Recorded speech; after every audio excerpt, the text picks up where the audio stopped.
Hello दोस्तों, स्वागत है आपका अपना चैनल उपेंद्र मैथ में। आज हम लेकर आए हैं ऊर्जा से संबंधित महत्वपूर्ण प्रश्न, जो कि 2018 से लेकर अब तक जो भी प्रश्न पूछे गए हैं रेलवे में, सभी को कवर कर रहे हैं।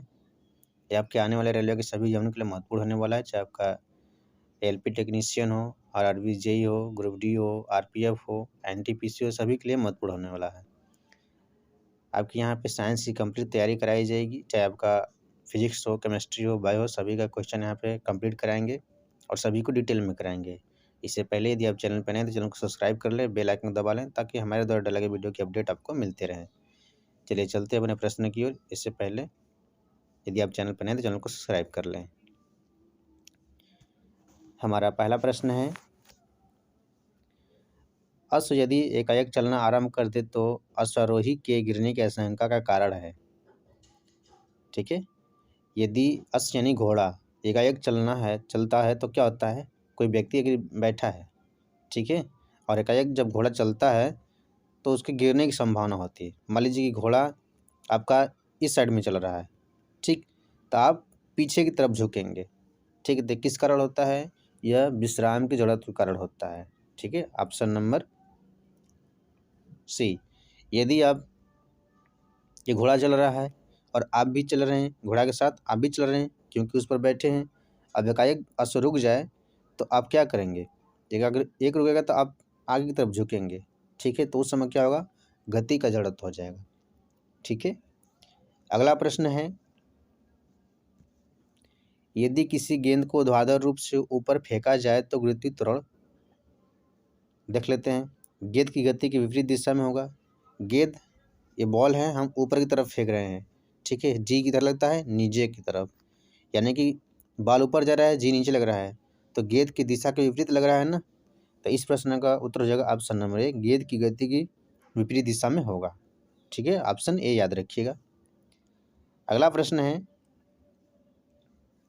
कोई साइकिल सवार किसी मोड़ में घूमता है तो वह बाहर की ओर झुका महसूस करता है, आगे की ओर झुकता है, भीतर की ओर झुकता है, बिल्कुल नहीं झुकता है। तो कोई साइकिल सवार जब मोड़ पे घूमता है, ठीक है, इस तरह से मोड़ है और आप क्या हैं, साइकिल से चल रहे हैं, ठीक है, जब आप मोड़ पर जाएंगे तो आप अंदर की तरफ थोड़ा सा झुकेंगे, ठीक है, अंदर की तरफ। लेकिन यदि आप जब कार से जब चलेंगे, कार से आप यहीं ट्रेवल करेंगे, तो कार जैसे ही मोड़ पे आएगी आप क्या करेंगे, बाहर की ओर झुका हुआ महसूस करेंगे। ठीक है, दोनों ही दिशा में क्या होता है, देखिए, एक अभिकेंद्री बल कार्य करता है और एक बाहर की तरफ अपकेंद्री बल कार्य करता है। ठीक है, जब कार घूमेगी तो आपको लगेगा कोई बाहर की तरफ खींच रहा है, जो बाहर की तरफ खींच रहा है वह अपकेंद्री बल है और जो भीतर की तरफ खींच रहा है वह अभिकेंद्री बल है। ठीक है, याद रखिएगा। तो इस प्रश्न का उत्तर हो जाएगा भीतर की ओर झुकता है। ठीक है, अगला प्रश्न है, एक साइकिल चालक जब मोड़ लेता है तब अंदर की तरफ लटकता है, जबकि कार चालक उसी मोड़ पर बाहर की ओर ढकेला महसूस करता है। इसका कारण है, कार साइकिल से भारी है, गलत, कार के 4 पहिए होते हैं, साइकिल की 2, गलत, साइकिल सवार और कार का चालक दोनों ही केंद्रीय बल महसूस करते हैं। ठीक है, दोनों पर केंद्रीय बल महसूस होता है और दोनों की चाल में अंतर होता है, यह भी गलत है। ऑप्शन सी होगा, दोनों ही केंद्रीय बल महसूस करते हैं। देखिए क्या होता है, हमने बताया कि आप मोड़ पर जब भी, चाहे कार हो चाहे साइकिल हो, जब भी आप मोड़ पर जब चलते हैं तो एक बल अंदर की तरफ लगता है, एक बल बाहर की तरफ महसूस होता है। तो जो अंदर की तरफ महसूस होता है उसे अभिकेंद्री बल कहते हैं और जो बाहर की तरफ महसूस होता है उसे हम अपकेंद्री बल कहते हैं। ठीक है, तो इस अपकेंद्री बल के कारण ही व्यक्ति झुकता है। ठीक है, अगला प्रश्न है, वॉशिंग मशीन की कार्यप्रणाली निम्नलिखित सिद्धांत पर आधारित है, अपकेंद्रण पर, अपवहन पर, विलोम प्रासरण पर, विसरण पर। तो इस प्रश्न को उत्तर हो जाएगा अपकेंद्रण पर। ठीक है, वॉशिंग मशीन में क्या होता है, वॉशिंग मशीन में मान लीजिए आपकी वॉशिंग मशीन है, ठीक है, इसमें कपड़े डाले जाएंगे और कपड़े को तेज़ी से घूमता है, इस प्रकार से घूमता रहता है। ठीक है, जब तेज़ी से कपड़ा घूमेगा तो उस जो कपड़े में जो गंदगी है उस गंदगी पर एक बल उत्पन्न होगा जो कि बाहर की तरफ खींचेगा। ठीक है, वही होता है क्या, अपकेंद्री बल, जिससे क्या होता है आपके कपड़े से गंदगी बाहर निकल जाती है। तो किस सिद्धांत पर कार्य करता है, अपकेंद्रण के सिद्धांत पर। ऑप्शन नंबर ए हो जाएगा। अगला प्रश्न है, शून्य में स्वतंत्र रूप से गिरने वाली वस्तुओं का क्या होता है, समान गति होती है, समान वेग होता है, समान त्वरण होता है, समान बल होता है। तो इस प्रश्न का उत्तर रहेगा समान त्वरण होता है। ठीक है, शून्य में स्वतंत्र रूप से कोई वस्तु गिर रहा है जिस पर कोई बाह्य प्रतिरोध नहीं है, उस पर क्या होगा, त्वरण समान लगेगा। ठीक है, अगला प्रश्न है, और दोनों समान समय में भी पृथ्वी पर पहुंचेंगे। ठीक है, अगला प्रश्न है, क्रिकेट का खिलाड़ी तेजी से आती हुई बॉल को क्यों अपने पीछे की ओर खींच कर पकड़ता है। बॉल विश्राम की स्थिति में आ सकती है, बॉल त्वरित अवस्था में रह सकती है, हो सकता है कि उसे कम बल लगाने की आवश्यकता हो सकता है कि उसे अधिक बल लगाने के लिए समय मिल जाए। ठीक है, तो इस प्रश्न का उत्तर हो जाएगा ऑप्शन नंबर डी, उसको बल लगाने के लिए समय मिल जाएगा। अगला प्रश्न है, जड़त्व आघूर्ण का मात्रक है, तो जड़त्व आघूर्ण का मात्रक आपका किग्रा मीटर स्क्वायर है। याद रखिएगा, जड़त्व आघूर्ण का सूत्र होता है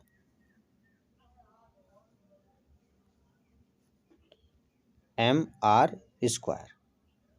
ठीक है, m यानी द्रव्यमान, किग्रा हो गया, r² यानी दूरी जो मीटर स्क्वायर में हो गया। अगला प्रश्न है, किसी पाइप के केंद्र पर स्थित किसी कण का वेग होगा। ठीक है, ये आपकी पाइप है, याद रखिएगा। तो इसके केंद्र में जो कण होगा ना उसकी गति सबसे ज़्यादा होगी, और जो इस बगल में यानी केंद्र से दूरी पर होगा उसकी गति कम होगी। तो केंद्र में कण की गति क्या होती है, अधिकतम होती है। तो इस प्रश्न का उत्तर हो जाएगा ऑप्शन नंबर ए, याद रखिएगा। अगला प्रश्न है, एक घूमते हुए शाफ्ट से धागे से बंधी हुई एक गेंद एक समान गति से घूमती है। शाफ्ट को अचानक रोकने पर गेंद के डैश कोणीय वेग के साथ धागा शाफ्ट के चारों तरफ लिपटना आरंभ हो जाता है। तो बढ़ते हुए कोणीय वेग से, घटते हुए कोणीय वेग से, स्थिर, शून्य, कोई नहीं। तो इस प्रश्न का उत्तर हो जाएगा घटते हुए कोणीय वेग से। जब अचानक शाफ्ट को रोकेंगे तो उसका कोणीय वेग क्या होगा, घटेगा। तो इस प्रश्न का उत्तर हो जाएगा ऑप्शन नंबर बी। अगला प्रश्न है, जब एक चल वस्तु की गति दोगुनी की जाती है तो उसकी गतिज ऊर्जा होगी k = 1/2 mv²। जब v² यानी गति को हम दोगुना कर देंगे तो उसकी गतिज ऊर्जा 4 गुनी हो जाएगी। ठीक है, ऑप्शन नंबर बी हो जाएगा, याद रखिएगा। अगला प्रश्न है, यदि किसी पिंड की गति दोगुनी कर दी जाए तो पिंड की परिणामी ऊर्जा एवं प्रारंभिक ऊर्जा का अनुपात क्या होगा। तो सूत्र है k = 1/2 mv²। अगला है आपका k डैश बराबर 1/2 m, गतिज ऊर्जा क्या हो गया, दोगुनी हो गया, गति दोगुनी होगी। तो हम v की जगह रखेंगे, v की जगह आपको हो जाएगा 2v। ठीक है, स्क्वायर करेंगे तो 1/2 m4v²। ठीक है, तो आपका क्या हो गया, पहले क्या था, k था, अब क्या हो गया, k डैश हो गया। ठीक है, तो क्या हो जाएगा, उसका अनुपात पूछा क्या है, परिणामी ऊर्जा में प्रारंभिक ऊर्जा का। परिणामी आपका हो गया 4 और प्रारंभिक हो गया 1। ठीक है, 4 संबंधी 1 हो जाएगा। इसको हम निकालेंगे तो इस प्रकार से हो जाएगा, परिणामी हो गया 4 mv², ठीक, इंटू 1/2 भी रहेगा, और आपका अनुपाती हो गया 1/2 mv²। 1/2 1/2 2 गया, mv² गया बटा 4 समंदे 1 बचा। ठीक है, याद रखिएगा। अगला प्रश्न है, हीलियम परमाणु हाइड्रोजन अणु से दोगुना भारी है।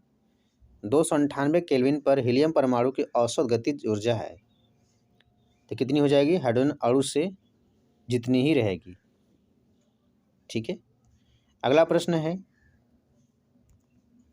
यदि किसी कण का रैखिक संवेग दोगुना कर दिया जाए तो इसकी गतिज ऊर्जा कितनी होगी? इसका सूत्र होता है के बराबर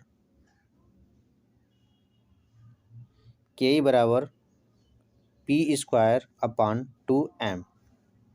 तो रैखिक संवेग दोगुना करेंगे तो P² यानी कि वह 4 गुना हो जाएगा। ठीक है, P को हम 2 गुना करेंगे, 2P कर देंगे तो कितना हो जाएगा? वह के आपका हो जाएगा 4P²। ठीक है, यानी 4 गुना हो जाएगा। तो इस प्रश्न का तो हो जाएगा ऑप्शन नंबर बी। अगला प्रश्न है, किसी गतिशील पिंड का वेग आधा करने से उसकी गतिज ऊर्जा हो जाती है 1/2 mv²। के बराबर 1/2 mv²। जब उसकी गति को हम आधा करेंगे तो हमारा क्या हो जाएगा? 1/2 mv/2 का स्क्वायर। अब हो जाएगा 1/2 mv² बटा के 4। तो पहले से क्या हो जाएगा? पहले इतना था, अब कितना हो गया? उसका 1/4 हो गया ना। इस प्रश्न का उत्तर हो जाएगा ऑप्शन नंबर डी, 1/4 हो जाएगी। ऑप्शन डी याद रखिएगा। अगला प्रश्न है,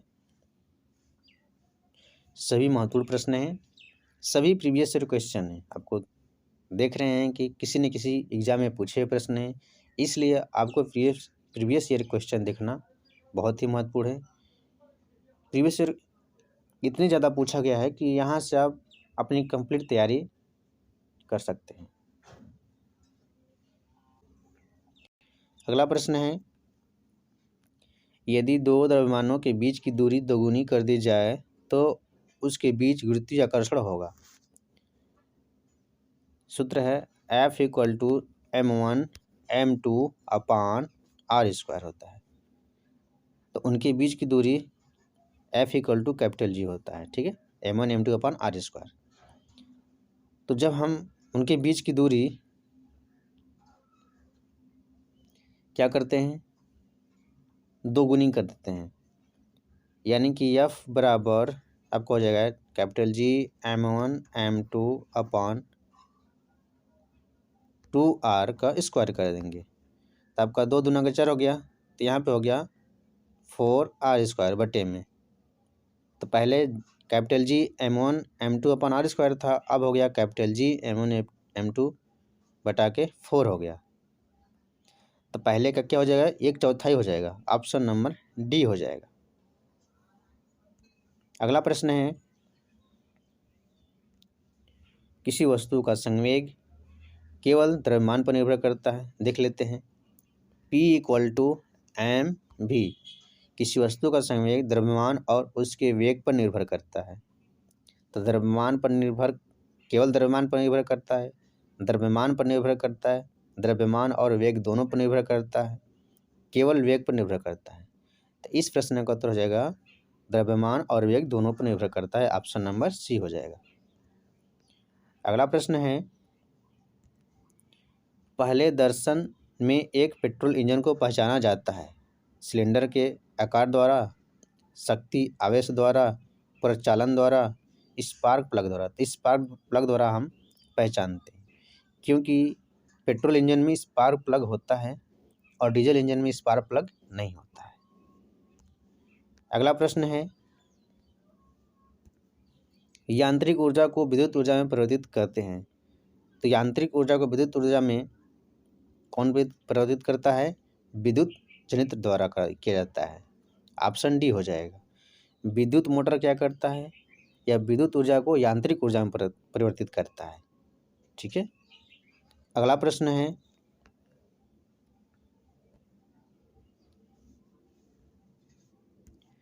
प्रतिदिन 8 घंटे जलाने पर 100 वाट के 10 लैंपों की मासिक खपत क्या होगी? तब निकाल लेंगे। यूनिट बराबर होता है वाट गुणे घंटा बटा के 1000। हमारा 100 वाट हो गया। प्रतिदिन कितना चल रहा है? 8 घंटे चल रहा है। कितने लैंप है? 10 लैंप है। कितने दिन? मासिक 3 महीने का निकालेंगे, 30 दिन का निकालेंगे, बटा के 1000 हो जाएगा। ठीक, तो ऑप्शन में देखिए पूरा करने की ज़रूरत नहीं है।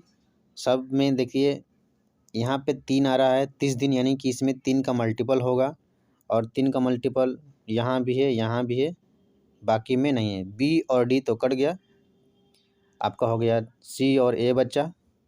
तो हम 8 तरीके 24 सिर्फ देखेंगे। 24 कहाँ है? ऊपर है, यानी ऑप्शन नंबर ए में देखेंगे। ठीक है, बाकी 0 को छोड़िए। ठीक है, अगर हम काटेंगे तो देख लेते हैं 1 2 3, 1 2 3 गया, 8 तरीके 24 यानी कि 240 मात्रक। ऑप्शन नंबर ये हो जाएगा इस प्रश्न का उत्तर। अगला प्रश्न है, शुष्क सेल में जो ऊर्जा संग्रहित होती है वह है, तो वह कौन सी ऊर्जा है? रासायनिक ऊर्जा है। शुष्क सेल में ऊर्जा रासायनिक ऊर्जा में संग्रहित होती है, फिर उसका उपयोग हम विद्युत ऊर्जा के रूप में करते हैं। ठीक है, अगला प्रश्न है, कार्य करने में मानव शरीर द्वारा प्रयुक्त ऊर्जा होती है, कौन सी ऊर्जा होती है? रासायनिक ऊर्जा। ठीक है, जब हम भोजन करते हैं तो उससे क्या मिलता है? हमसे ऊर्जा मिलता है।